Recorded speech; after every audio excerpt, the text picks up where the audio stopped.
Chers amis, bonjour. Nous sommes le 17 septembre 2024. Aujourd'hui, j'ai le plaisir de retrouver, même si c'est juste virtuel, je retrouve Francis Renaud qui est à Saigon, à Ho Chi Minh, et que j'ai rencontré en personne il y a environ 2 ans à un événement CFI au Vietnam. Après avoir été en contact avec lui pendant quelques années, parce qu'il est dans le domaine culturel, on avait été en contact pour quelques projets. On va en reparler. En tout cas, aujourd'hui, comme d'habitude, ces derniers jours, ces dernières semaines, je suis en train de faire connaissance avec les membres et les amis du CFI à travers le monde. Donc aujourd'hui, on revient au Vietnam. Bonjour Francis, comment allez-vous? Bonjour Marc, je vais très bien et merci beaucoup de me consacrer ces quelques minutes là dans cette vidéo. C'est avec grand plaisir que je partagerai mon expérience. Alors, merci d'avoir accepté. Première question, très classique. D'où venez-vous en France? Que faites-vous au Vietnam? Dites-nous tout. Alors, bon, j'ai pas mal bougé dans ma vie professionnelle, dans ma vie, dans mon enfance, mais disons que je suis plutôt lyonnais, c'est là que j'ai vécu le plus longtemps, et sinon je suis parisien.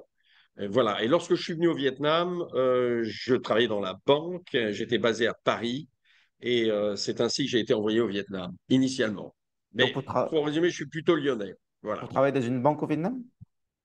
Oui, alors Ah, je travaillais, j'ai commencé ma vraie vie professionnelle à la BFCE, la Banque française du commerce extérieur, qui a changé de nom plusieurs fois depuis, suite à des restructurations. Ça a été la Natexis, et maintenant je crois que c'est la BPCE, fusionné avec les banques populaires, etc. Enfin bref, c'était la BFCE à l'époque, qui était une banque très en pointe sur le Vietnam, qui était un peu pionnier sur le Vietnam. Et la banque m'a envoyé au Vietnam en 91 comme représentant. d'accord. Donc j'étais représentant de la banque, on avait une antenne commerciale. Puis après, on est passé en succursale et je suis resté dans la succursale comme directeur adjoint. Et puis après, j'ai changé de boulot. D'accord, il y a Je suis toujours resté au Vietnam. autant. D'accord. Il y a toujours autant d'activités de la banque française au Vietnam? Ou ça a changé? Alors, si j'ai bien compris, si vous voulez, à l'époque, les banques françaises, dont la BFCE, étaient assez pionniers, n'avaient pas trop de concurrence. Ah, maintenant, ça a Aujourd'hui, changé. Ouais. je crois qu'il y a énormément de banques qui se sont installées, et des banques énormes, des banques coréennes, singapouriennes, etc. Il y a une énorme concurrence. Et je crois savoir, mais j'ai un peu perdu le contact, que certaines banques françaises ont fermé leur bureau ou leur succursale au Vietnam. Oui, parce qu'en Voilà. fait, quand j'entends parler de métier de la banque en Asie, je pense plutôt à Hong Kong, à des places financières. Oui. Et quand je Ouais. pense au Vietnam, je pense plus à des métiers pour les expats qui sont bon, dans le F&B, dans l'industrie, dans d'autres Oui, domaines que la banque. oui, Un jeune diplômé français des grandes écoles, normalement, il ne target pas forcément le Vietnam. C'est pour ça que ça oui, me surprend un petit peu, mais bien c'est sûr. intéressant, il doit y en avoir. Non, bien sûr. Alors, effectivement, le Vietnam n'est pas une grande place financière, mais à l'époque, et je pense que c'est toujours un peu le cas, les banques étrangères qui opéraient au Vietnam se limitaient plutôt à des opérations commerciales, Hmm. c'est-à-dire financement d'importation, d'exportation, mise en place de garanties, crédit aux Oui, pas la finance de entreprises. marché. Voyez, voilà, c'est pas les marchés. Donc, c'était le cas à l'époque, encore plus, Hmm. à l'époque où le marché était vraiment très, très, très compliqué. Et finalement, nos opérations étaient assez limitées, hein. On faisait des confirmations de lettres de crédit, des crédits de court terme, et puis des opérations de services, principalement. À D'accord. l'époque, c'était ça. Aujourd'hui, ça a évolué, mais à mon avis, on n'est pas dans la sophistication financière. D'accord. Bon, après, je suppose aussi qu'à l'époque, ça s'est développé aussi suite à la présence française au Vietnam. Donc, ça a du sens, ça avait du sens. Oui, oui, oui, c'est vrai que les entreprises françaises ont joué un rôle assez important dans le processus d'ouverture du pays parce qu'elles ont été parmi les premières à revenir, et en particulier les banques. Non. Et Très la bien. BFCE en particulier a joué un rôle assez notable parce que on a mis en place le système de paiement par carte Visa, et puis on a fait un crédit relais à la Banque centrale du Vietnam pour lui permettre de payer ses arriérés au Fonds monétaire et être à nouveau admissible aux facilités du Fonds monétaire. Et donc, c'était quelque chose d'assez important qui s'est joué à un assez bon niveau. Et c'est vrai qu'on a on a joué, enfin quand je dis on, hein, moi je n'étais qu'un pion dans tout ça, mais la banque a joué un rôle assez notable. Et d'ailleurs, les Vietnamiens, j'ai des copains qui sont restés dans la banque, contrairement à moi, et qui ont toujours des contacts avec leurs partenaires vietnamiens de l'époque. Et les Vietnamiens se souviennent de ça et ils en tirent une certaine reconnaissance. Ils ont la mémoire des choses. Et c'est ça, c'est une des choses que je trouve agréable dans ce pays. Les gens ont de la mémoire. On n'est pas dans la civilisation de l'instant, du zapping, où on vit là aujourd'hui, l'instant présent, on oublie ce qui s'est passé la veille. Ils ont le sens de la mémoire et de l'enracinement. Et puis en général, les Vietnamiens sont plutôt francophiles. Il n'y a pas de Oui, sentiment absolument. anti-colonisation, etc., etc. Oui, absolument, absolument. Oui, il n'y a pas de sentiment, mais je crois que ça aussi, c'est une façon d'être générale. Il y en a pas plus non plus vis-à-vis des Américains quand vous regardez bien. Pourtant, les deux guerres étaient différentes. La guerre française était plus conventionnelle, était plus propre, entre guillemets, que la guerre américaine. Mais les Vietnamiens n'ont pas de ressentiment post-colonial. Moi, en 33 ans de Vietnam, je n'ai pas rencontré une fois, je dis bien une fois, un Vietnamien qui me dise, mais vous êtes français issu d'un pays qui nous a colonisés. Jamais. Jamais, jamais une fois. En fait, ils ont tourné la page. D'abord, ils ont gagné la guerre. Ensuite, ils ont tourné la page et avec détermination, avec volonté, avec courage, bon, ils ont remonté la pente et aujourd'hui, ils donnent des leçons à la terre entière de réussite économique. Très bien. Mais ils Oui, ne en sont plus, pas dans l'auto, comme dit-on, la culture victimaire, à se plaindre de ceci et à tenir les autres pour responsables de ce qu'ils font. Ce sont des gens qui sont responsables d'eux-mêmes. ouais, après, je pense que c'est culturel aussi, ils sont assez pragmatiques, c'est-à-dire ils sont là pour faire du business. Donc, si ça rapporte de l'argent d'avoir des relations avec les Français et les Américains, ils le font. Ça, ça c'est vrai. Ça, c'est vrai. C'est la Non, mais priorité. c'est vrai, mais je vous garantis, il n'y a pas que ça. Mais c'est vrai, vous avez raison aussi. Mais il n'y a pas que ça, c'est une façon d'être. Hmm. C'est dire, voilà, on assume, ils sont dans le concret, on assume, on tourne la page, on ne regarde pas derrière justement nos misères, etc. Et on va de l'avant, on travaille et on y arrivera. Il y a aussi Oh, une... ok, alors maintenant, ça fait combien de temps que vous êtes au Vietnam? Combien d'années? Eh bien, ça fait 33 ans. 33 ans. Alors, 33 ans, ouais. vous êtes resté au Vietnam tout ce temps. Pourquoi? Oui, Pourquoi ne pas rentrer en France? Pourquoi ne pas aller ailleurs, oui, en Thaïlande, etc. Est-ce bien que sûr. c'est the place to be au Vietnam? Pourquoi? Oui. Voilà, alors bon, j'ai pas mal voyagé, hein. Avant le Vietnam, j'avais déjà bien voyagé. Pendant mes premières années au Vietnam, je voyageais pas mal pour des raisons professionnelles ou personnelles, donc je connais bien les autres pays. Mais en fait, moi, j'ai tout de suite aimé le Vietnam. Si vous voulez, à l'époque où je suis arrivé, il y avait ce cocktail assez rare d'un pays qui était ancienne colonie française, donc avec tout un héritage culturel et avec pas mal de Vietnamiens francophones, et en même temps, c'était un pays dynamique, un pays asiatique, enfin, il y avait un cocktail assez rare. Bon, euh, moi, normalement, étant expatrié pour une banque, après mon contrat d'expatriation, normalement, je devais réintégrer le siège pour éventuellement repartir. Et moi, j'étais très heureux au Vietnam, et le hasard a voulu que l'un de mes clients soit un gros négociant de café qui s'appelle Vol Café, numéro 2 mondial du négoce de café. Je parle du négoce de matières premières. Hein, je ne parle pas de la fabrication, de la torréfaction, je parle du négoce de matières premières. Les torréfacteurs achètent de la matière première dans les pays de production C'est-à-dire et les ils la grains de transforment pour café? faire. Oui, les grains de café, les fèves de café. Voilà. Et donc, et ces gens-là m'ont recruté, parce qu'à l'époque, ils n'avaient pas de bureau au Vietnam. À l'époque, le Vietnam était un producteur marginal de café. Mais la production commençait à augmenter et eux ont senti le besoin de s'installer. Et c'est comme ça que, tout à fait par hasard, ils m'ont recruté pour ouvrir un bureau d'achat pour eux. Donc, hein, en gros, c'est trouver des fournisseurs tous les jours, contrôler la qualité du café, assurer les embarquements, stocker le café, essayer de comprendre le marché local, etc. Voilà.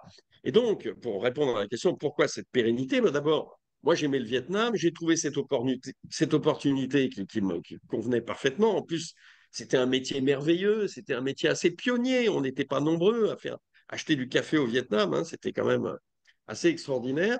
Et si vous voulez, j'ai eu la chance d'être là au bon moment avec les bonnes cartes en main.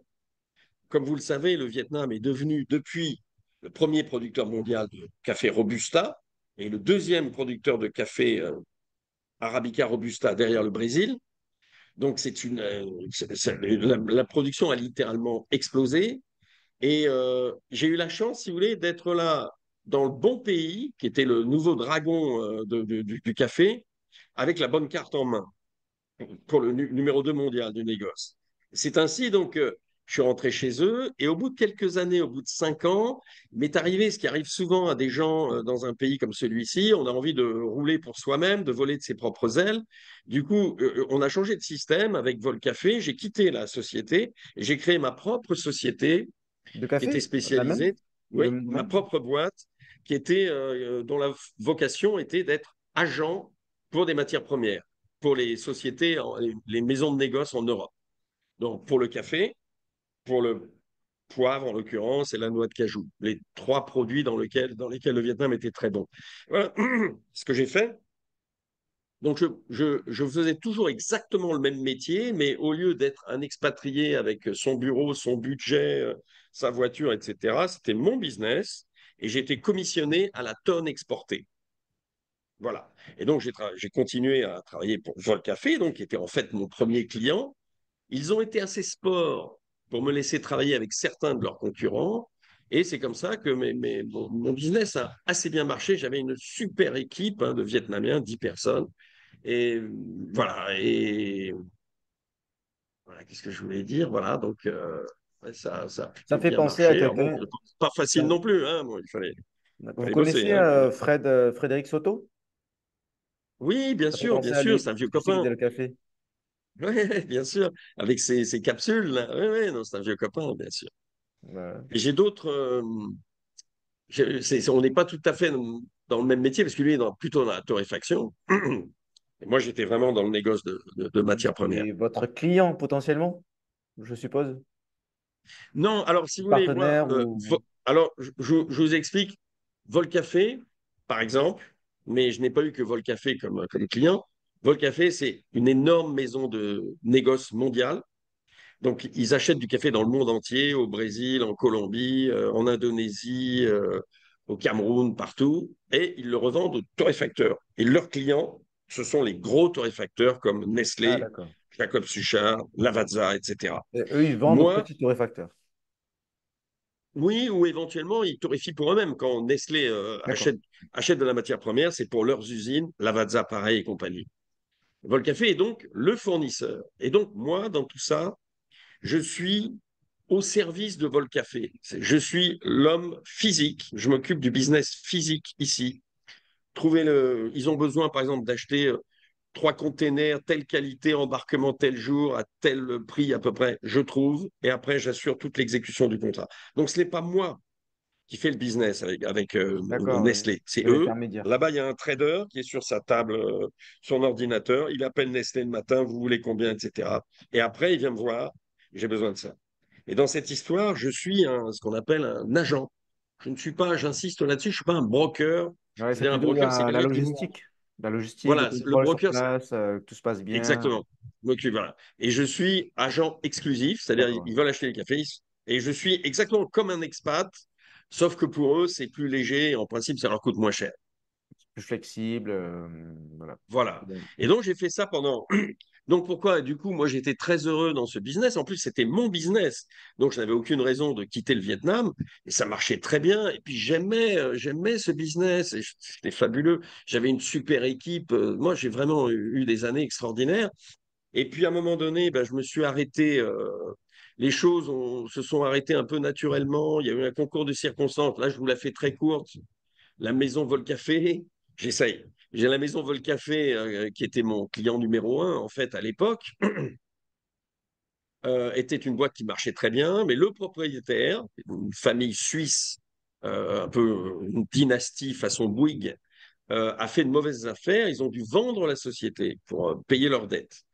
Et malheureusement, la société a été rachetée par un autre trader, un gros trader mondial qui s'appelle EDF Man, un groupe anglais, qui est numéro un mondial, je crois, du cacao ou du riz ou je ne sais, ou du sucre.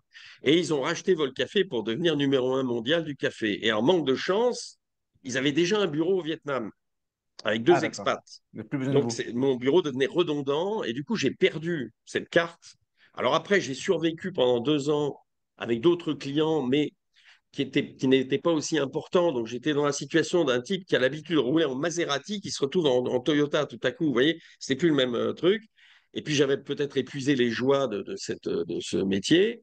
Et finalement, bon, un beau jour, je me suis dit, après tout, bon, j'ai quand même quelques économies, je vais m'arrêter et je vais réaliser un projet culturel que j'avais en tête depuis longtemps. Et je vais le faire. Et puis après, peut-être que je retournerai dans le business. Et en fait, j'ai réalisé une partie de ce projet culturel, du moins une partie. Je suis jamais reparti dans le business. D'accord. Alors, qu'est-ce que c'est que ce projet culturel? Alors, d'abord, il y a 2 choses. Et vous D'abord, êtes j'avais toujours un dedans, vous le livre. faites toujours ça. Alors, voilà, il y en a un qui est en cours, l'autre qui est déjà fait. Il y a 2 choses. La première chose que je voulais faire, j'avais besoin d'écrire un livre sur une affaire familiale, une affaire très ancienne, mais qui a fait beaucoup de bruit en France à l'époque. Vous vous en souvenez peut-être, le juge Renaud à Lyon, qui a été assassiné en 1975.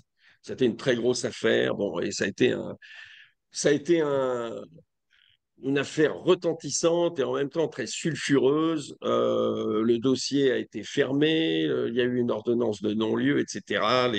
Personne n'a été arrêté dans cette histoire et d'après mon analyse, il y avait quand même quelque chose de politique derrière tout ça. Il y avait un scandale politique. Mon père, juge d'instruction intègre, a mis le nez sur un système de corruption de haut niveau. Et bon, on l'a menacé, François il a Renaud, c'est lui? résisté. C'était un homme. Le juge Renaud, ouais, François Renaud, c'était lui. D'accord. Voilà. Bon, donc, je voulais rétablir la vérité sur l'histoire de mon père. Là encore, je vais vous la faire très courte. Quand on veut se débarrasser de son chien, disait Molière, on l'accuse de la rage. Mon père était un juge assez hors norme.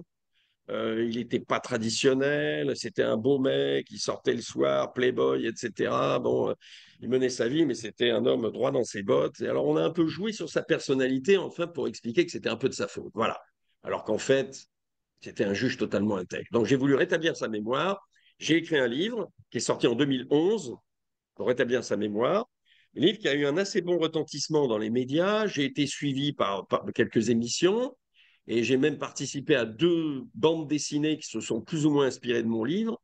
Et puis surtout, j'ai eu la chance de rencontrer au Vietnam, le Vietnam étant décidément une terre de rencontre, un réalisateur de films documentaires qui s'appelle Patrice Dutertre, qui s'est passionné pour mon affaire et on a réalisé un film tous les deux, un film documentaire qui a été diffusé en 2015 sur France 3 qui s'appelle Juge Renaud, un homme à abattre.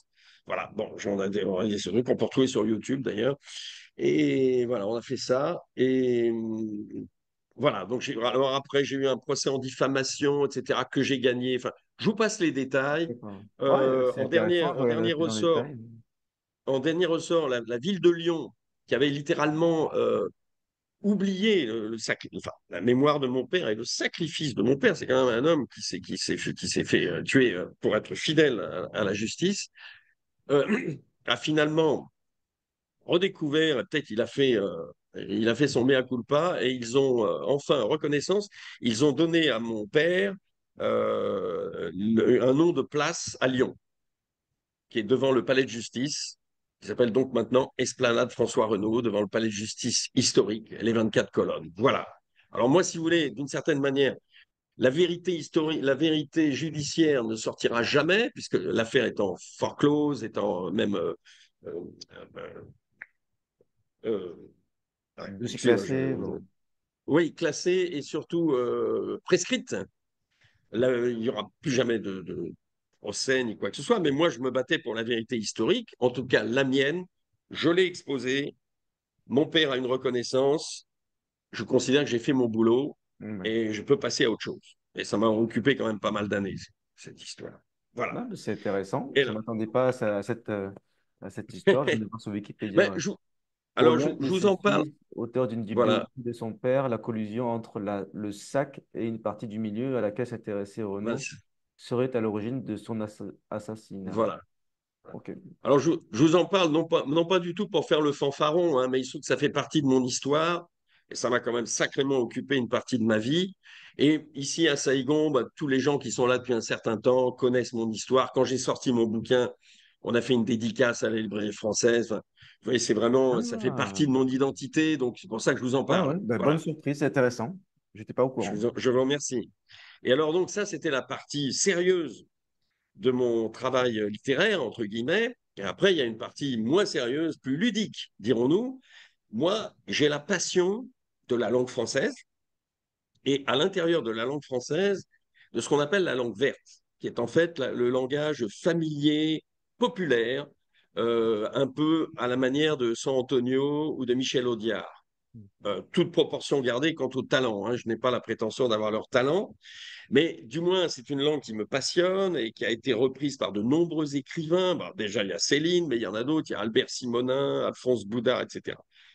J'ai énormément lu, j'ai même acheté des dictionnaires et puis surtout, j'ai toujours été à l'écoute au bistrot du coin de toutes les expressions, vous savez, les blagues de comptoir, les brèves de comptoir. Il y a toujours des expressions géniales qui se véhiculent dans ce genre d'endroit. Et j'ai toujours pris des notes. Et un beau jour, je me suis mis tout ça à en faire quelque chose sur scène. Alors au début, c'était des textes. J'en fais de la poésie. Je fais de la poésie en langue verte. Ce qui est un cocktail un peu original parce que la langue verte, souvent, c'est assez acide. Ça peut être un peu violent, mais la poésie a tendance à l'adoucir. Donc ça donne un mélange assez drôle. C'est ce qu'on pourrait appeler de l'humour littéraire, vous voyez, de la caricature verbale. Voilà. Je fais des petits spectacles. J'ai fait de nombreux petits spectacles. Au départ, c'était pour amuser les copains, vous voyez, je faisais un petit truc. Tout le monde aimait, donc finalement, j'en ai fait des spectacles. Et là, après des années de travail, de tâtonnement, de recherche, je suis en train de réaliser un projet qui commence à tenir la route et que j'espère d'ailleurs faire connaître plus largement au-delà du Vietnam. C'est cette fois, si vous voulez, je m'adosse sur les grands classiques. Je prends des poèmes de poésie classique, La Fontaine, Corneille, Victor Hugo, Lamartine, et je les refais dans cette langue, mais en reproduisant toutes les contraintes de la forme, c'est-à-dire les rimes, les vers, les pieds, etc. C'est très technique. Mais je vous refais exactement la même histoire, mais de façon drôlatique. Donc, vous voyez, si c'est une histoire sentimentale, ça va devenir une histoire un peu érotique. Si c'est une histoire d'héroïsme, le type va être ridiculisé, etc. Vous voyez, c'est ce qu'on appelle de la caricature. La Ok. caricature, c'est de la parodie. Je parodie des textes. Et pour ça, donc, j'ai trois vecteurs.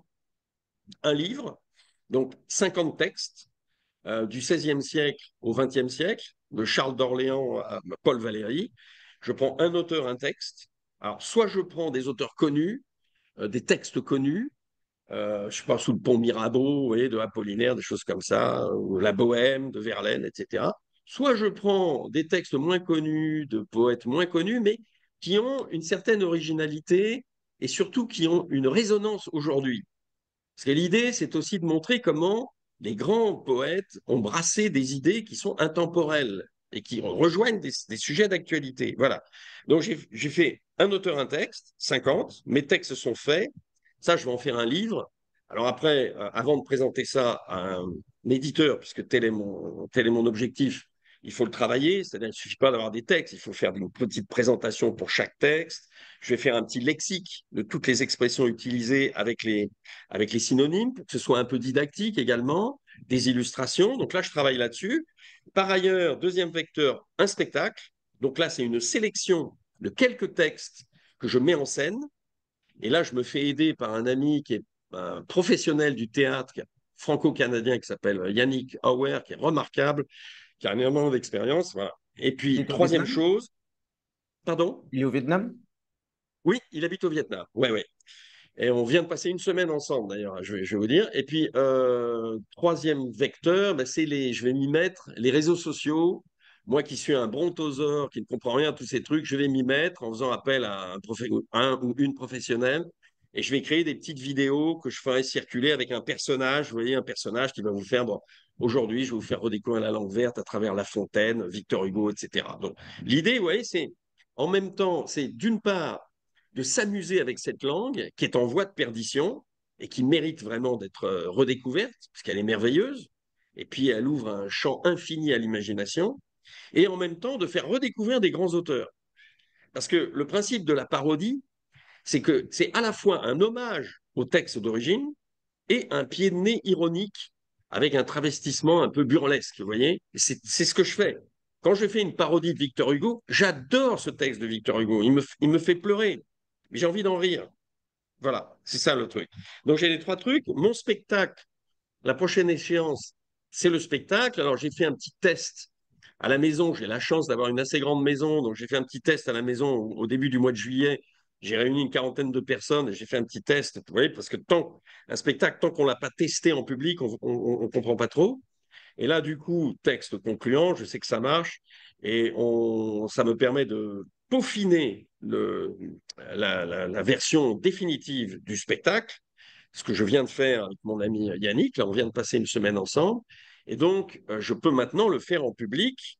Donc, j'ai déjà loué une salle que je connais euh, à Saïgon, qui s'appelle le Long Spot, le 10 et 11 octobre. Voilà, donc je ferai un peu de communication par le CFI, hein, si vous me le permettez. Ah bah oui, Ça justement, peut j'allais dire amuser les ça. gens.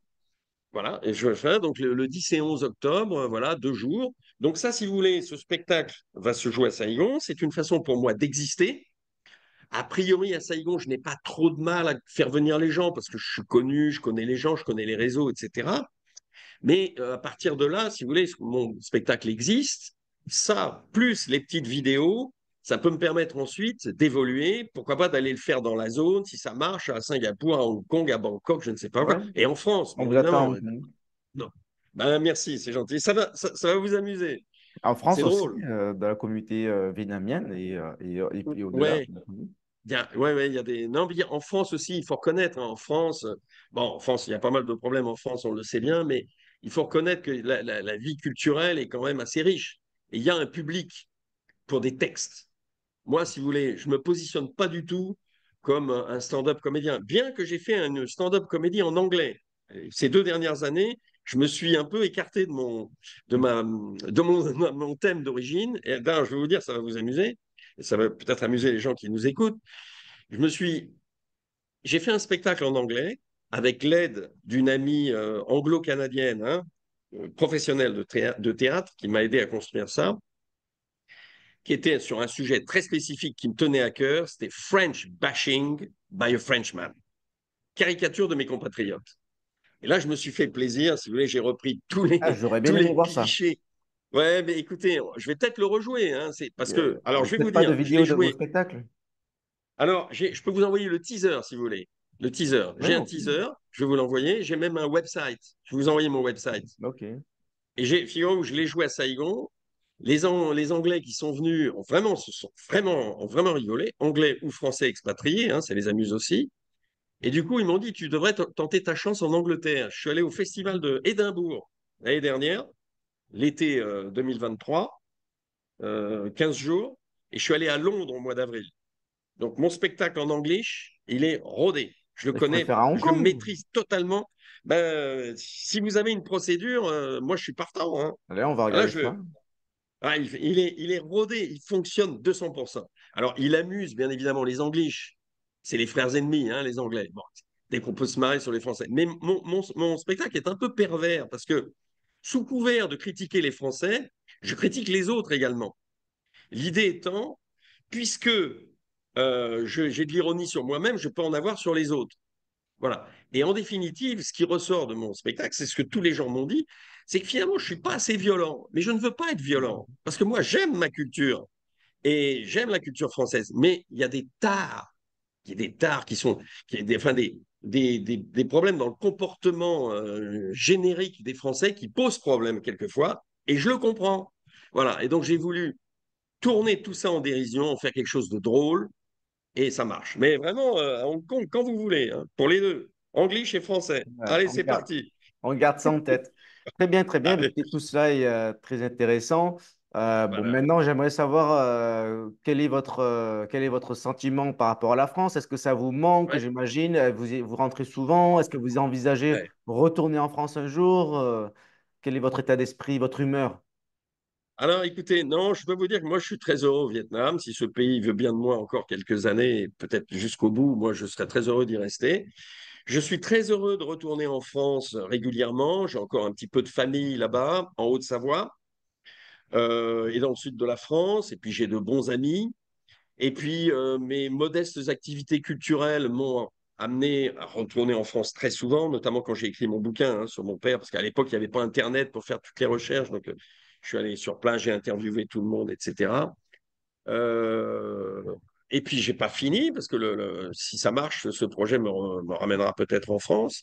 Mais je suis très heureux au Vietnam. Alors, si vous voulez, le Vietnam, dans toute situation, il y a des avantages et des inconvénients. Bon, le Vietnam n'a pas que des avantages, mais quand je mets dans la balance les avantages et les inconvénients, ben, il y a plus d'avantages que d'inconvénients. Alors, inconvénient, c'est vrai que la vie culturelle est quand même un peu limitée par rapport à la France, c'est vrai. Il y a aussi la pollution. Saigon commence à être une ville avec beaucoup de trafic, de pollution, etc., qui n'est pas la même que celle que j'ai connue il y a 33 ans, hein, vous imaginez. Mais en même temps, il y a quand même pas mal d'avantages. Alors, les infrastructures, d'une manière générale, s'améliorent. La logistique fonctionne de manière assez spectaculaire.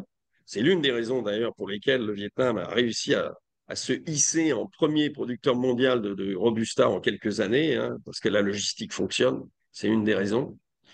Les infrastructures hospitalières s'améliorent également. C'est pas parfait, mais ça s'améliore. Est-ce qu'il y a un métro Et maintenant puis, à un peu Saigon? plus, oui, alors le métro, on n'y est pas encore, hein. Là, c'est vraiment le serpent de mer. Vous voyez, Je ça sais fait qu'il y a un des années projet. que ce projet est J'ai bloqué. travaillé C'est un dessus. truc un peu bizarre.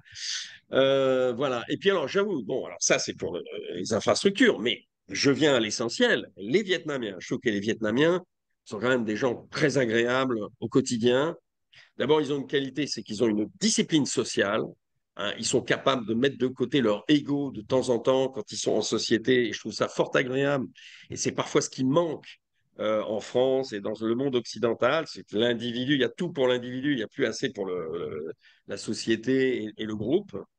Et puis, ce sont des gens qui sont pragmatiques, qui sont aimables, qui sont aimables. Ils ont une discipline sociale, ils sont aimables dans l'ensemble, ils sont travailleurs et sérieux. Quand on a un projet professionnel avec des Vietnamiens, en choisissant les bonnes personnes, évidemment, on ne peut pas faire de l'angélisme, hein, on peut tomber sur des mauvais plaisants comme partout, mais quand on tombe sur des gens bien, ils sont vraiment bien, ils sont efficaces, ils sont bosseurs, ils sont fiables.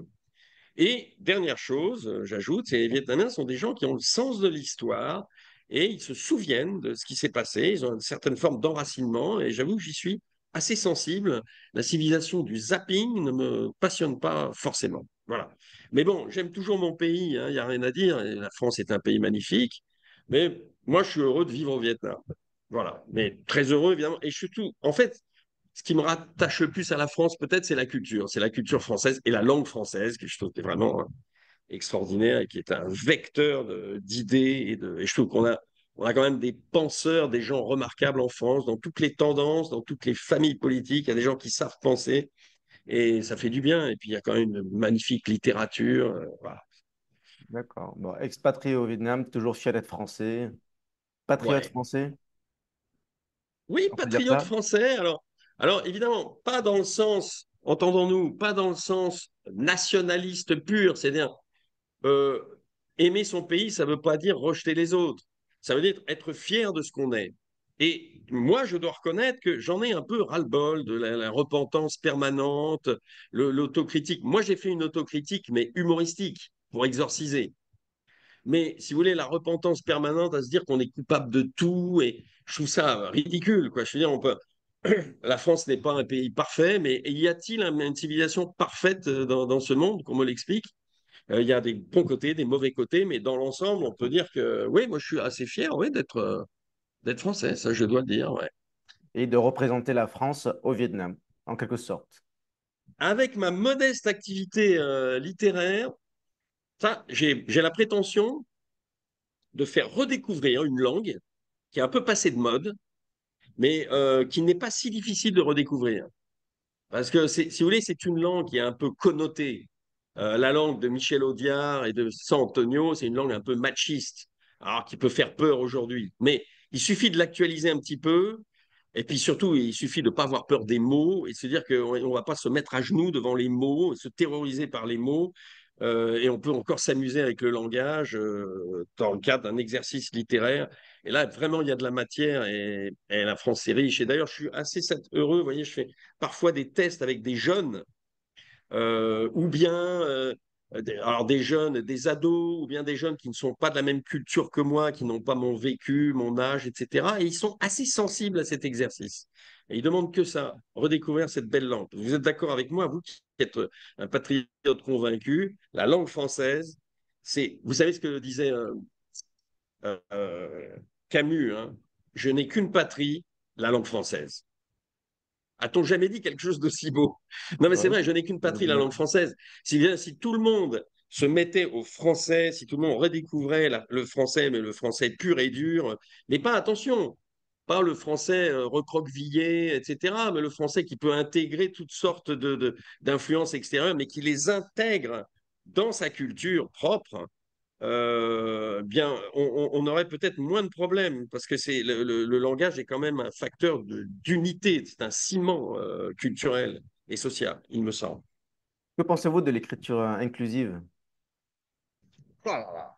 Ah oui, moi, quand mon livre va sortir, je verrai avec l'éditeur hein, si j'en trouve un et si j'arrive.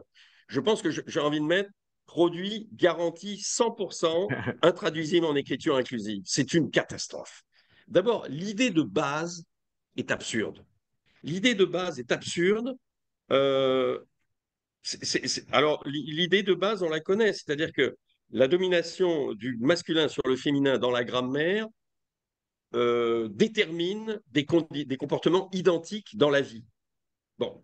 Or, ça, il y a eu des contre-études là-dessus. Il y a deux psychologues, il y a un, un spécialiste du langage et un psychologue qui ont écrit un bouquin, leur nom m'échappe, et qui démontrent que tout ça, non, n'a strictement rien à voir. Si on veut faire évoluer les mœurs, rendre les gens moins durs, moins machistes, ça n'est pas en féminisant tous les termes de façon souvent ridicule qu'on y arrivera.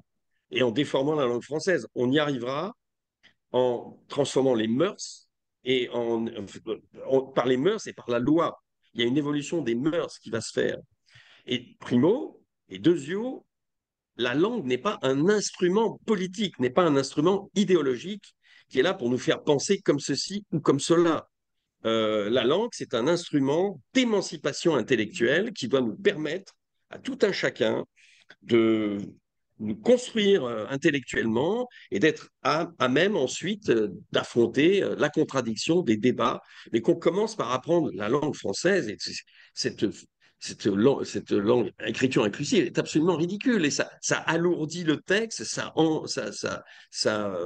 enlaidit la langue française et ça n'apporte rien de plus.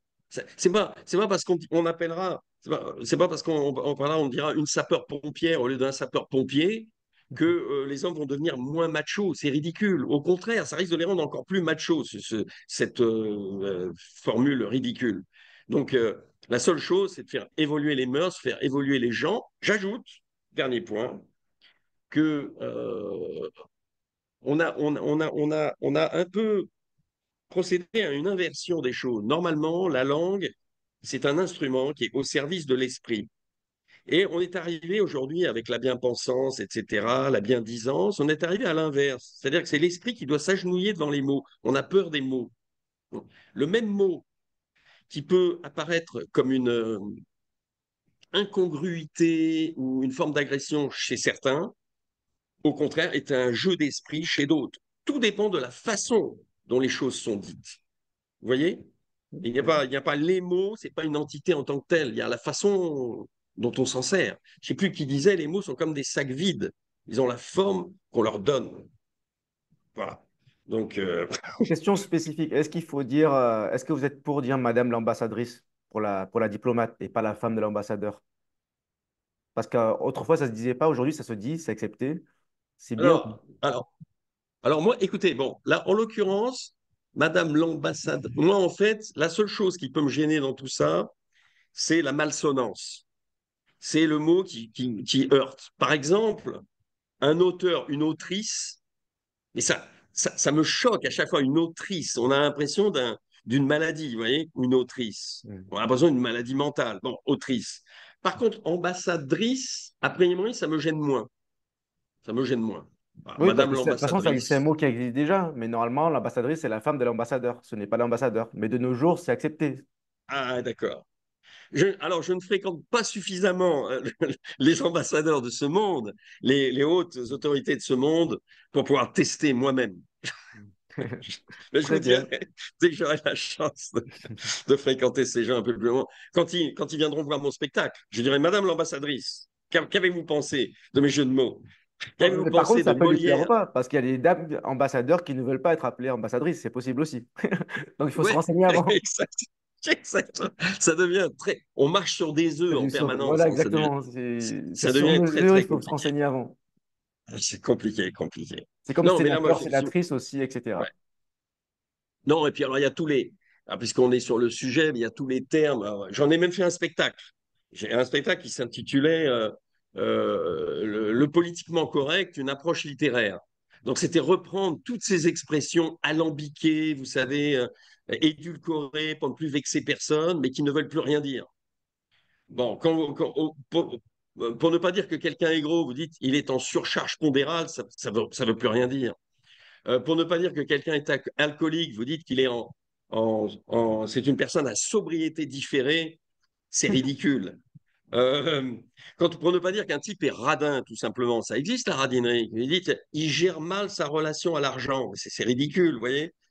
Alors il y a mille et une expressions du français, et notamment de la langue verte, pour dire le mec, il est ragdoll, il a un cactus dans la poche, il les lâche à l'élastique, il est radinuche. Voilà. Autant redécouvrir ça, c'est tellement plus drôle et c'est tellement plus expressif de parler le vrai français. Voilà. Très bien. Après, en fait, ça me fait penser à Nicolas Lémonerie, vous connaissez? Oui, bien sûr, ouais, Voilà, un parce que, brillant on sujet. parle de la francophonie, ça me fait Oui, penser à lui parce qu'il est sur un ouais. projet sur la francophonie. Donc, vous connaissez vous êtes rencontrés?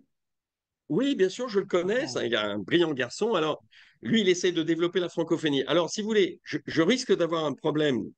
Et c'est un garçon brillant et d'ailleurs qui parle super bien vietnamien, hein. C'est vraiment le chapeau, hein. Bravo. Vous parlez vietnamien? Moi, j'en suis. Ah, alors, je le parle un peu, je me débrouille, si vous voulez, dans la vie quotidienne, mais je suis loin d'avoir son niveau. Et là, c'est un peu ma honte. Mais bon, c'est comme ça. Mais bon, je peux me débrouiller, hein. Je ne suis pas ridicule, je peux partir tout seul, me débrouiller dans la vie quotidienne. Voilà. Mais alors, si vous voulez, pour effectivement mon sujet, donc la langue verte à l'ancienne, le problème, c'est que je m'adresse à des francophones qui ont déjà un très bon niveau. Même des Français de langue maternelle française, parfois ont du mal à suivre. Donc, a fortiori, quelqu'un qui n'est pas vraiment pointu en français. Donc, a priori, j'ai du mal à m'adresser à un public vietnamien francophone insuffisamment avancé. À mon grand dame, j'aimerais, mais ce n'est pas le cas. Donc, je m'adresse vraiment à des Français purs et durs, à des francophones, attention, à des francophones purs et durs, et aussi à des Vietnamiens francophones, mais qui ont un très bon niveau. Voilà. Sinon, mon spectacle en anglais, là, tout le monde y a droit.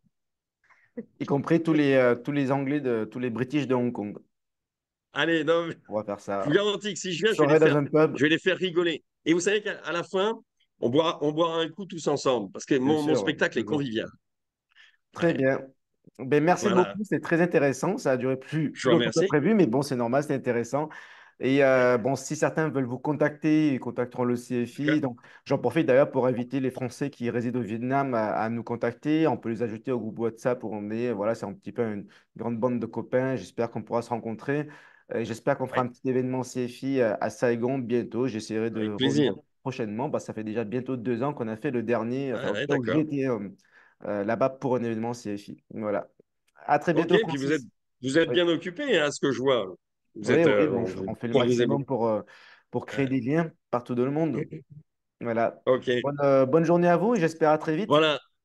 Bon, merci à vous, hein. À Au revoir. bientôt. Bonne journée à vous également. À bientôt. Au revoir, Marc.